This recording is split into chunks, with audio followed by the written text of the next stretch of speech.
Hi there, I'm Christine Dunbar from speechmodification.com, and this is my Smart American Accent training.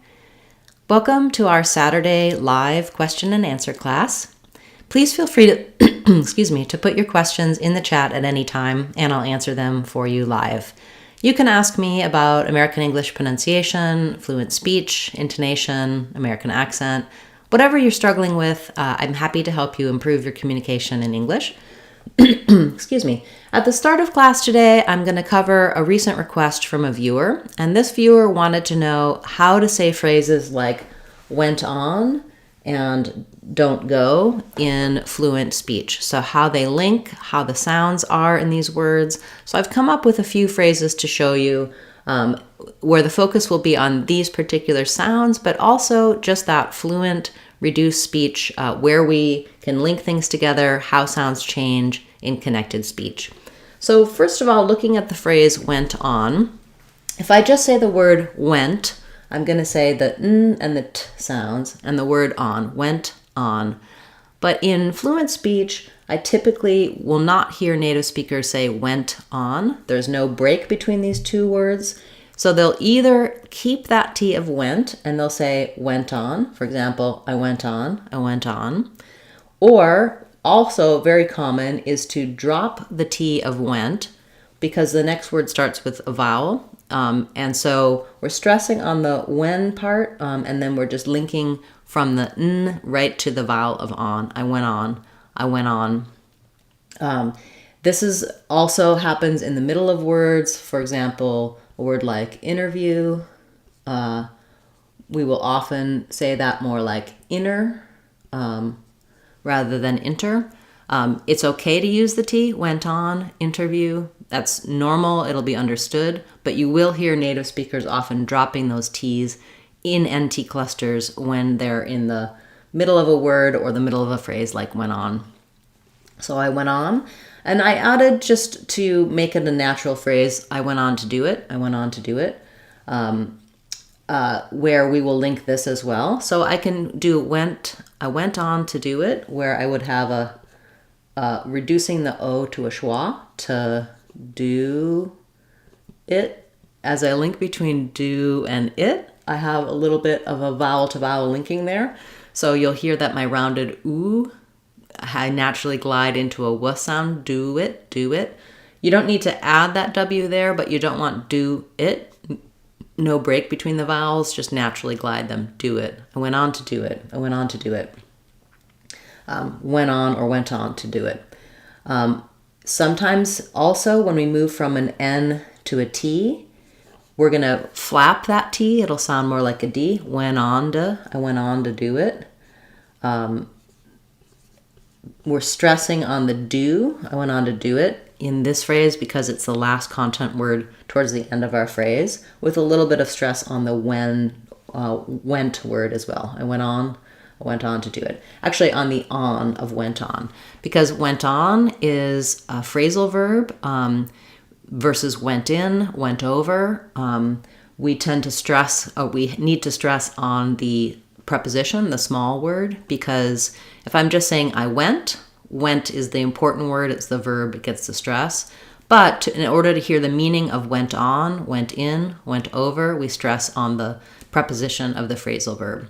You can find out more about that in our video about phrasal verb stress. We have several here on the channel, and you can check those out in our intonation playlist as well. I also cover topics like that in my American Accent 6-week course, where I go through basic and more advanced intonation so you can understand the details of how we stress words and why, and how it changes the meaning of what you're saying. Okay, then looking at the same combination of an NT, in a phrase like don't go, our most typical pattern is to, you won't really hear the T don't go, because again, that would break up my fluency too much, but we don't drop it. I don't say don't go, don't go. You can hear how if I say that, it would sound like my n was long and going right into my G, don't go. Doesn't sound correct. What I do here instead is I use what's called an unreleased or stopped T, don't go, don't go. It means I'm stopping my N sound short, blocking the air like I would for a T, but rather than releasing don't releasing the air for the T, I just release right into the G. So don't go, don't go. So that's the most typical pattern for those two words. But then if I have, that's because the go starts with a consonant sound. If I'm saying something like don't ask, I'll do the same thing where I might drop that T and link the N right to the vowel. Don't ask. Oh, don't ask. If I want to use that T, don't ask, don't ask, don't ask, I can either stop it or release it a little bit. Don't ask or don't ask. Don't ask, don't ask. It's much more typical for us to drop the T here because it just allows us to smoothly connect. If I have to use an aspirated T, we typically wouldn't connect it. That would be more British. Don't ask, don't ask, don't ask. You don't want to hear that T. We want to drop it. So the how we pronounce T's depends on if it's an NT or not. For NT words at the end, what comes next dictates how we pronounce it. We may drop it and use the N connected to the vowel, or we'll use an unreleased T if the next sound is a consonant sound. I talk about these topics in several of my videos on our playlist for Real Talk, which is where we look at written words and how they sound versus connected speech. And I also have a Real Talk course where I go through phrases, I go through details of this, and I also show you how to use TV and movies to listen for these kinds of linking and reductions so that you can have that fluent native speech-like sound. So our Real Talk course on the website, speechmodification.com, is priced at under $2. It's very inexpensive. It's just another resource for you if this kind of topic is interesting to you. And of course, you can also watch our free videos here on the channel. Check out our Real Talk playlist or our Reduced Sounds and Linking playlist. Both of those have many videos with similar topics to this. Okay, thank you for bearing with me for the first part of the lesson, and I'll turn to your questions now. If you're just joining us, you can put your questions in the chat at any time. Or if you're watching this as a replay, leave your questions in the comments and I'll come back to you with answers, videos, resources, or I'll cover your word or question in a future video. Okay, nice to see so many of you here this morning. Welcome. And welcome to some of our new channel members. You may have seen that I am continuing to give gift memberships. That's a place where I don't get to select who the gift goes to, but when I gift memberships, YouTube will select viewers and subscribers who have turned on allow gifts. So when you're in your settings, you need to have allowed gifts from the channel in order to be granted a membership. And those of you who have purchased channel memberships or are given a gift membership, you can check and see what level you're at, and you may be able to also access our online courses free for the month of your membership. So reach out to me via email, Christine@speechmodification.com, if you'd like me to turn on your access to our online courses. You can also purchase memberships and get additional perks like additional member videos and playlists, as well as a quick turnaround for your questions. Okay, so we have a question from one of our new channel members about hurt versus heart. Great question. So the difference between these two words is that in hurt, we have the sound. It's just a basic like in the word her. So even though we spell it with UR in this word, that sound can be spelled with IR, UR, ER, or even OR. There's no gliding. Her, is just the R sound as a vowel, hurt. Versus heart, this, even though it looks like ear or here, it's the AR sound. That's a diphthong. And so in hurt, you're going to see it in the dictionary. You'll see this symbol. It's just the sound, no gliding, no movement. R, you'll see it in the dictionary this way. And these symbols represent the R diphthong. So basically, I'm starting with my tongue not in the position. It's more like the the Spanish and then I just quickly move from that position into the R. So I would write it like this. Hurt versus heart. Thinking about being able to make these easily and accurately, you might say her shirt hurt. Similar words with the versus a far, car, heart. Some other word with R or R, your heart. So matching those so that between shirt and R, you may not have a problem. Hurt and heart might be more difficult because they're minimal pairs. If training and learning about minimal pairs is useful for you, I do have a playlist for contrasting words like this and minimal pairs where you can hear other examples of versus R and other close examples like that. I also cover these sounds and all of the sounds of English in our Sounds of English course on speechmodification.com, where we walk through the spelling of the sounds, those types of minimal pairs, and other details to really help you hone in on some of those things that may be difficult to hear.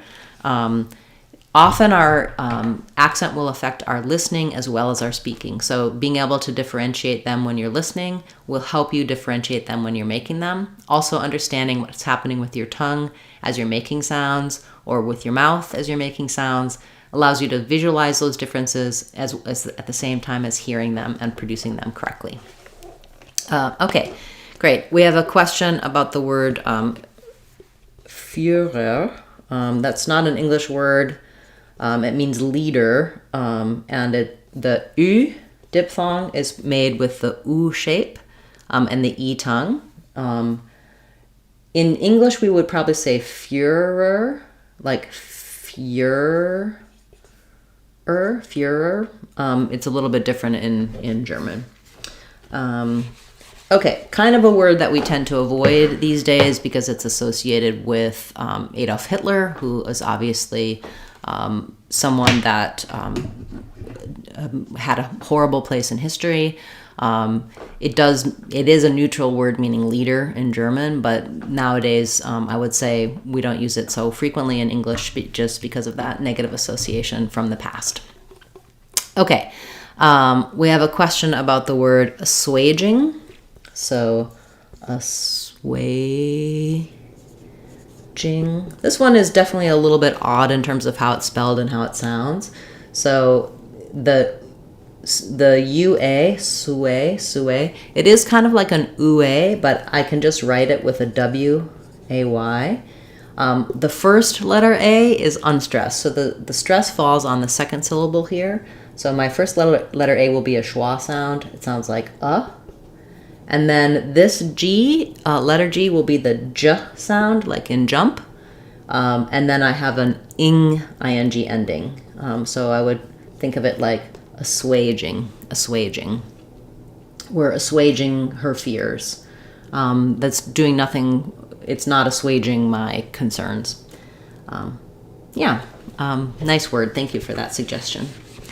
Okay, we have a question about pronouncing I'm, the contraction for I am, and then from. So if you're saying the whole phrase, I'm from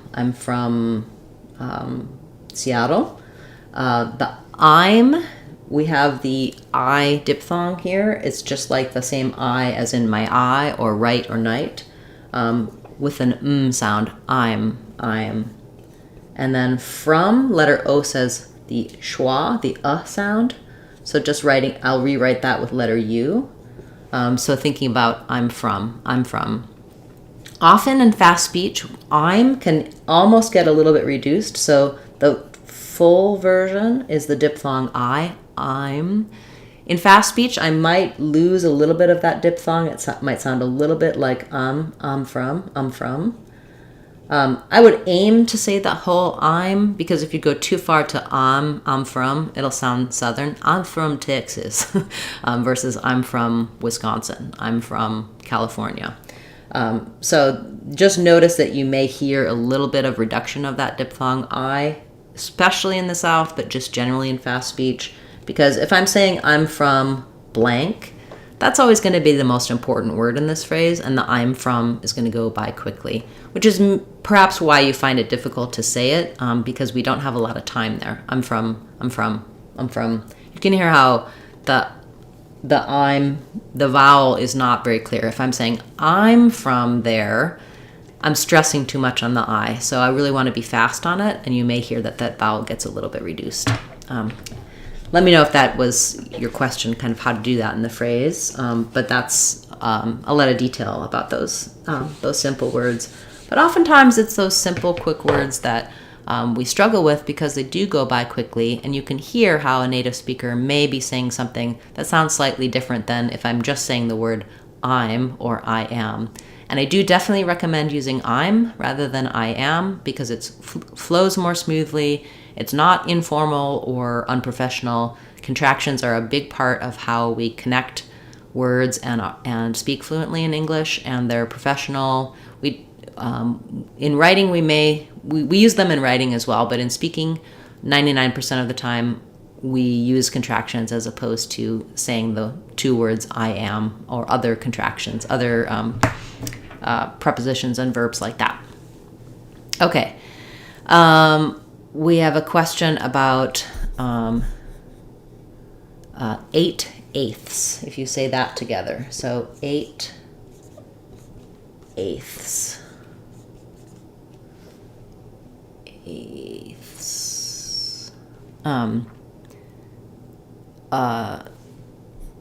I think you said 8/8, not 8/8. Yeah, 8/8 spelling. I'm struggling with spelling eighths. Eighths. Okay, so 8/8. So the 8 is just the same as this word 8. It is the A sound and the T sound. You'd see it like this. 8. And when we have something like 8/8, we're stressing on the eighths part. So we'd have secondary stress here on the 8 because of the clear vowel. 8/8, much easier to spell and write in IPA. 8, we have the same A sound, but now we'll have the th. So when I say eighths, I can do a stopped T like eighths, but typically we just say eighths. We drop that stopped T. So you may see it in the dictionary with as though it's a T plus a TH. That's very challenging to say, eighths. And we wouldn't release that T if we were to use it. Typically we just will change it just to eighths. So 8/8. That I would say it's not that typical to use this because 8/8 is 1, but there's obviously some reason why you have had to say it, and being able to compare those two words can be helpful as well. I do have a video here on the channel about pronouncing words like eighths and fourth, ordinal numbers. So you can check that out. I also have videos for pronouncing THS at the end of words like eighths. So you can check that out as well if that's helpful for you. And of course, all of the sounds of English and combinations of those sounds I cover in our Sounds of English course. Those of you who are just joining, and if you've discovered that you have been gifted a channel membership and you are interested in that Sounds of English course or any of my other courses, reach out to me by email or leave me a comment, and I'll hook you up and get you started with your free month of our online course that comes with that channel membership. Okay. And no worries about asking for your word. There's certain words I won't cover just because of them being inappropriate. The German word for leader it's not inappropriate to ask about it. We talk about it in history. We just probably don't commonly use it in everyday speech because of that negative association, but no apology required. I'm happy to cover any word that you come across. If I ignore a word, I typically feel like there's no quote unquote bad words, but there's certainly obviously words that will offend different people. So it's helpful to know how to understand and pronounce every word. That word is probably not offensive to people, but it does have that history. So I thought you might find that useful to know that. Okay. So you were asking about 8 versus eighths. So yeah, it should cover that. 8, an eighth. Eighth has the th at the end, and 8 has the t at the end. And then when we're doing eighths, we would have plural eighths. Yeah. Okay. Thank you for clarifying that you wanted to hear the difference between those two. Hopefully that still helped you as I went through the details for pronouncing each. Okay. Welcome. Nice to see those of you just joining us. I'll take a few more questions and then we'll wrap up for today. We have a question about admire and admirer. So for admire, we have second syllable stress. Also, admirer is also stressed on mire. They sound the same, except admirer has an additional at the end. Because it's stressed on the mire, the admire, we're going to have, this is a reduced vowel. So it's an a sound, admire, or an sound, admire. It's really a reduced, unclear vowel. So I think thinking of it as a short little admire, or an sound, admire. Probably in the dictionary you'll see this, but we're not going to really say admire in connected speech. I admire. I'm using more of kind of an sound, mire, depending on what comes before it. So we have the ire triphthong, admire, and then if I'm adding admirer. So admire,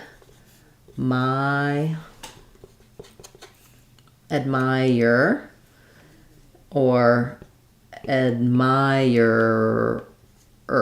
admirer. So we don't do two R's there, but you can think of it as or your, whichever is easier for you. Neither one is all that easy. It's just like the word juror, where we have, anytime we have to do it can be a little bit tough. Admirer, admirer. Even for a native speaker, it's not always that smooth to do those double R endings like that. That's a great request. Thank you.